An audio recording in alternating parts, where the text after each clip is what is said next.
issue of network being even mentioned in this instance. What's happening? It seems to me that we are faced with what we call the theory of the unexpected. You know, there are certain unexpected consequences of adoption of technology or what have you. And we have to limit what you call the unintended consequences. That was the language I was looking for. Because technology of internet technology is not foolproof, but it's a marked advancement on this manual system, which is almost archaic in today's world. The world is moving away, okay, from what you can call the analog system of conducting elections. And what INEC gave us the impression they've perfected is satellite technology through the Turaya phone, the old Turaya phones that we used to carry around, that we now have a system that will automatically be related to the servers and what have you. So for me, Nigeria has to up its game in terms of the electoral process. The electoral process we should recognize as a work in progress. We have not finished. We have not reached the breasting tape. We are still trying to cope with the demands of the 21st century. And that's why I think the entire Nigerian polity has to be engaged in fashioning and improving the electoral process so that within 48 hours, we should be able to get the results. Yeah, but Prof, is that not just an excuse when the mere mention of the network being the reason why some votes were being cancelled? Is that not just an excuse, for instance? Because this technology that we're told is being employed is not network-based. Well, you are right, Jim, to say that this just walking to the answer, as it were. If you exclude people because of internet failure, I'm sure the lawyers will have a field day in court when we go to the tribunal. That's disenfranchisement, okay? It's due to no fault of the electorate. It's due to, I don't want to call it mechanical failure.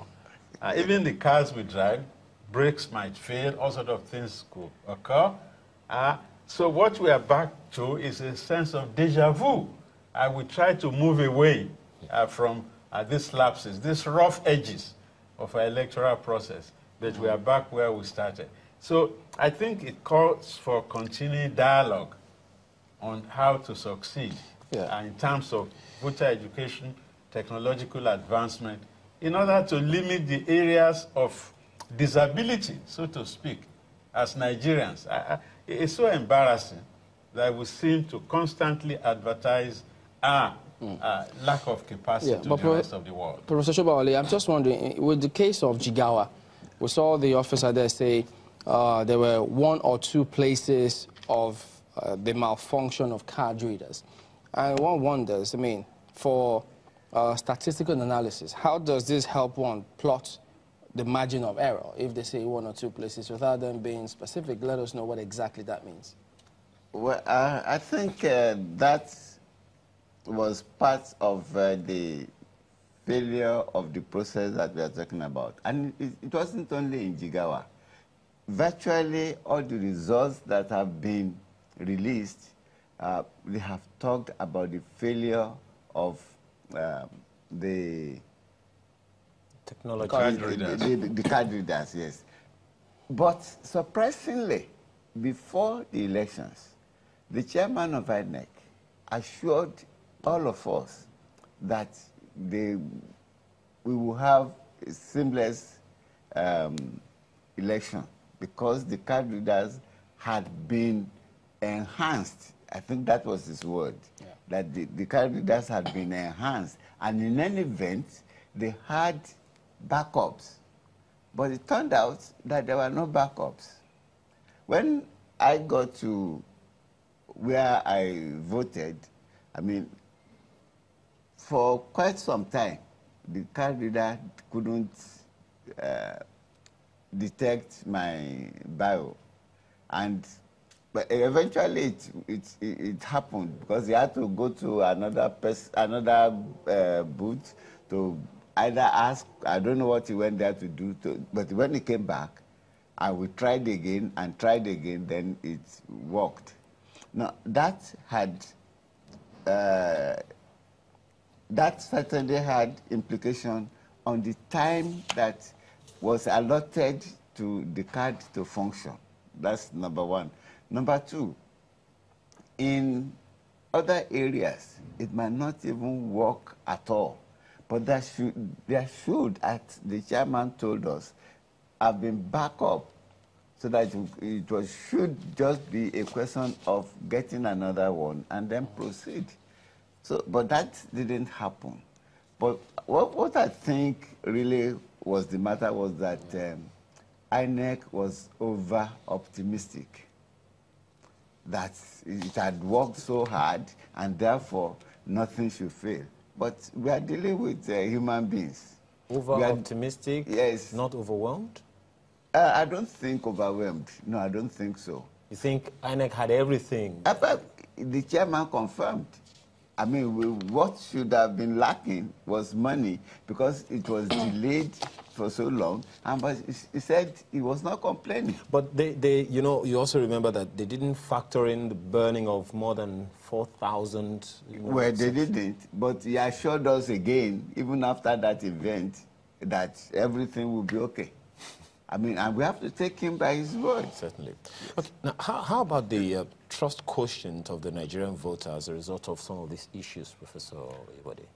Well, Idowu has said it all. Especially about the figures. No, Idowu has said it all. We have not finished with our elections. And his suspicion is that this could give rise to voter apathy.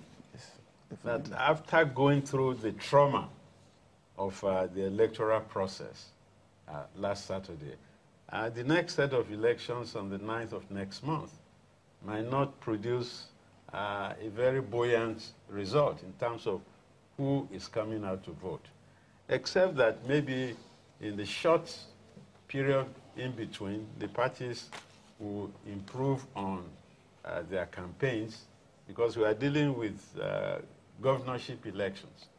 And so, and the governors are closer, the candidates are closer to the environment than the president, who is far away in Abuja. So I expect that a lot more campaigns will go on in order to fire the imagination of the voters so they will think it's worth their while to go and exercise their franchise. That is one thing that might positively be derived from the current debacle. However, if the voter apathy is feared and it occurs, then we just have to live with a paltry number of voters coming to decide the fates of the various states of this country. Because you also have state assemblies, although, again, never say never about Nigeria. We have anticipated the success of the INEC, but now INEC, regrettably, give us full impressions of success. But at the end of the day, they fail to realize the optimism that they inspired in all of us. And even, internet fails even in the banks. You want to do some transaction, and they will tell you, no internet. And that's not you are going to do. So maybe we have to increase voter education and have plan B. Maybe go back to revisit the manual recording, just as we had happened in very many instances. Not an incident form, but people now going to thumbprint and sign their names and then put their phone numbers. That was a cheap backup that INEC invented in order not to disenfranchise those that the card reader might not be able to identify. So one of the processes also that INEC adopted for these elections is the accreditation and then voting happening simultaneously. Yeah. That's away from what we had in 2015. what's your assessment? Do you think INEC was able to better manage the process, adopting this new simultaneous voting, accreditation and voting at the same time? Or did it make it clumsy? As I said, the electoral process is a work in progress. Compared with 2015, this is a better arrangement. You are accredited and you go and vote, instead of saying going back. And then I remember in 2015, at least on campus where we voted, you take numbers so that when you come back, you line up according to the numbers that you were given in the morning. So I think that was a clumsy arrangement. This arrangement, to me, looks tidier, that once you finish your accreditation, now you proceed to confront the electoral officer for your vitals and what have you, and then you vote, and that's the end of the story. So we are incrementally making progress, and that is why maybe, as I said previously, we have to revisit the electoral process in Nigeria. If Senegal can get away with it, give us some extra time, but not 3, 4, 5 days. Okay, so that, by now, the election results will have been done with, and people can go and pursue their business. The other aspect of this is because, while listening to some of those presentations, we consistently hear the chairman, if they raise some of these issues, he says, well, for those who have submitted reports before him, they will take a look at those reports before making the final announcement. But yet, days after the election, we finish voting, we don't have the results. What do we do about some of the condition precedents before the results are announced? Because look, if you go through some of the provisions of the Electoral Act where, for instance, there's a clause in section 18 where it says a voter who by accident spoils his or her ballot paper such that it cannot be used for voting may present it to the presiding officer. And if satisfied that the ballot paper is spoiled, the presiding officer shall issue another ballot paper to the voter in place of the spoiled ballot. It goes on. And then it talks about where the smart card reader fails. If it fails by 2 p.m., the conditions are given. But all of those reports, what is it? How are they going to look at all of those, or should they look at all of them before the final results are announced? Because that will take much more time. Yeah. Now, before I go to that, let me make a little contribution to what... one advantage of the new strategy that INEC has adopted in the simultaneous voting is also to increase voter participation. Because in 2015, I know of several people who were accredited. They went back home, some slept off, and by the time they woke up, elections had closed. So, that one has now been eliminated, and it definitely whoever presents himself or herself for accreditation will also vote. And that is what makes this question of overvoting surprising to me, and I'm sure to many people too, because that also ought not to happen. Yeah. Now, with your question, please remind me. I'm talking about the condition precedents before the results are announced. If INEC has to look through all of those, it will take us some time. The chairman has promised he will look through, and he has to look through.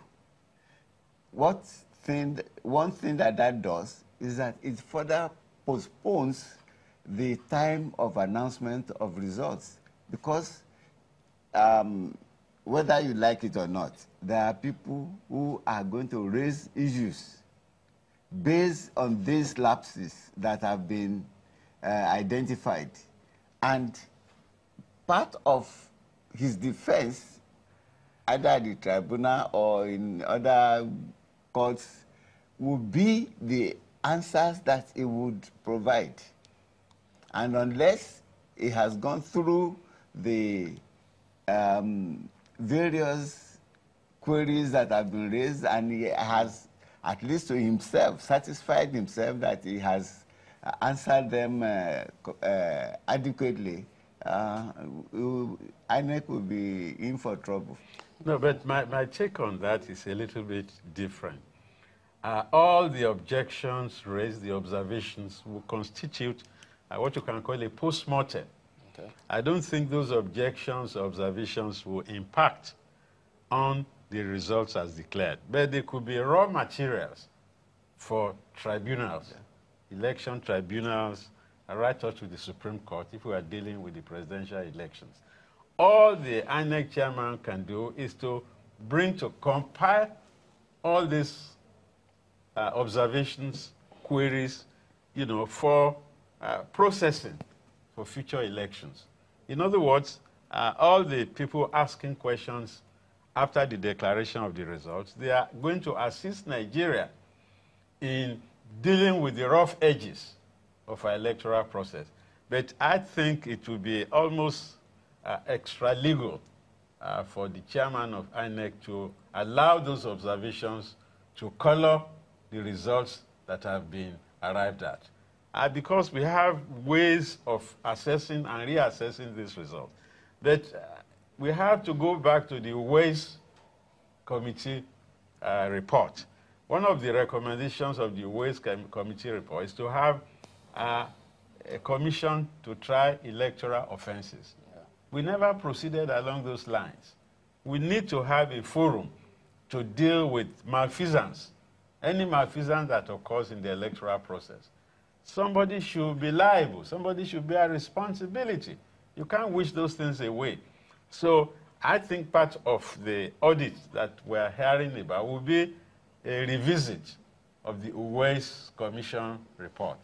The advantage of that, look at Jega. Jega was a member of the Ways Committee, and he took advantage.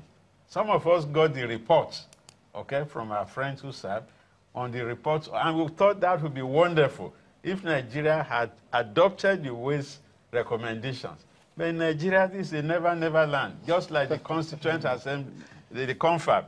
We came out with more than 600 recommendations by distinguished 492 Nigerians who spent about 4 months ruminating on the problems of Nigeria.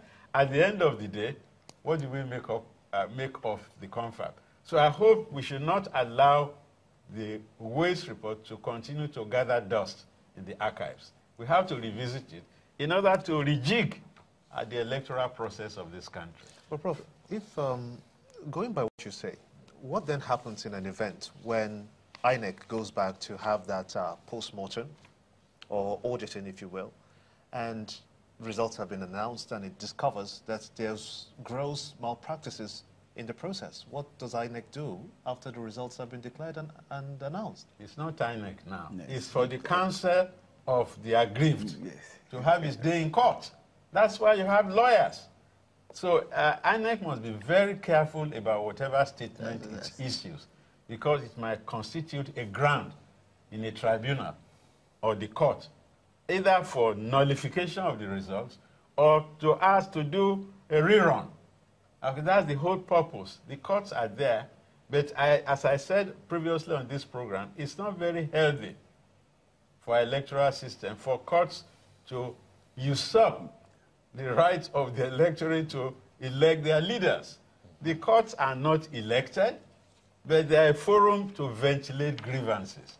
So all the court can do is to take judicial notice of all those factors that you are mentioning, either to validate or to nullify.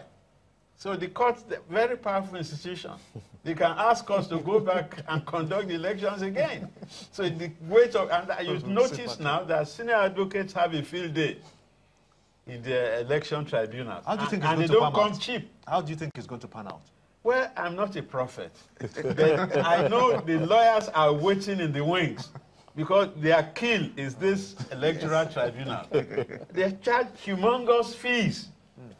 Sometimes you have 5, 6, 7 senior advocates for one side. The other side too has to match, the other side. So it's going to be an exciting period, depending on how it all pans out. We have not finished the elections. We can't say now.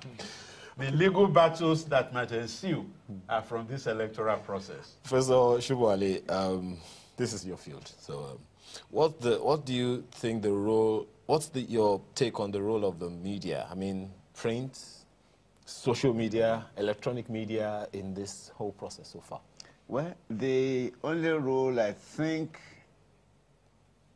they can play, and they should play, is that patriotic role of reflecting exactly what happens to members of the public. This is an occasion when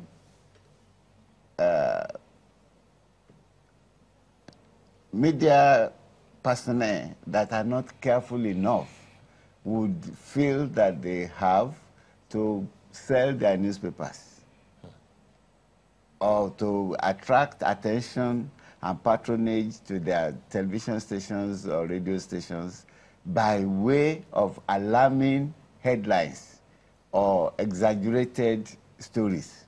Okay? But that would be a great disservice to the people and the country. So they must practice their profession professionally and most responsibly. Because one careless statement can set this country on fire. And it will be difficult, if not impossible, to retrieve that statement. It has happened before. And, I mean, the peace treaty between Israel and Egypt after the Six-Day War was brought about by a casual reporter who had Anwar Sadat, the Egyptian president, said that he would not mind meeting begging at anywhere to discuss peace, if that would afford peace. And as soon as Begin had that, he just said, okay, he just accepted the invitation. And of course, Jimmy Carter came in and brought the two of them together, and the rest is history. Well, Anchor, on that very interesting note, Akin Oyebode is a professor of international law, and Ido Shubwale is a professor of mass communication, specializing in political communication, polling, and results forecasting. Gentlemen, thank you very much indeed for coming on today on The Verdict. Well, that's the verdict this session. We thank you all for watching. Well, there will be an abbreviated version of poll stream, after which The Verdict will continue. I'm Chamberlain, you saw. I'm Gimba Omar, thanks for watching. And I'm Ayo Makinde. Stay here.